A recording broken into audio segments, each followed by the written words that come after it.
ya Tisa Boys kuma Bahati Nakuru na timu kuma kambuni ya Optiven na kuria kambuni eno ya Optiven itwarite athaki ao Nakuru guthaka mubira wa kiurata guku ikiranira guteithia timu iyo ya Tisa Boys makiria kuhonokia taranda icio cire na anake acio kuma matũra-ini. Amaritwa njitagwo Daniel Kariuki ndutaga wira na kambuni ya Optiven Real Estate.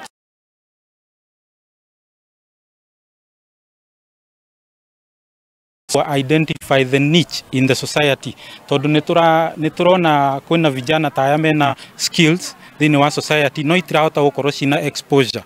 Koguo exposure niyo tukite kumahe o tugithakaga timu ino itu ni 3 months old na turoka guthaka na timu irathaka division 2 in FKF. John Kanyi na Peter Karanja ni athaki a kirabu kia Tisa Boys kuma Bahati Nakuru na maugite kwaga kumagara kwa athaki aigi a timu yo kwanatuma aigi ao marekerie utondu-ini wa njohi cia ibango. Ciari matirareka ciana ciao ciumirie ciike mazoezi no thutha-ini ni marakorwo magikaya ni maringirira maundu mangi moru, for example dawa cia kurevia na maundu mangi tofauti. Iharo-ini kuri ona cia mithakira mubira kuona talent andu mekuo exploit talent ciao na kuyonania kana kuyendia no hatire mundu urama backup kana ungi ma support financially ona mentally kumonia fata kana faida wa talent yo men.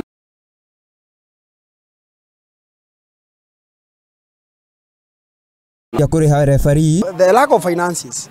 Kuta nyinyi mmepewa game ya mbali hamwezi kuenda.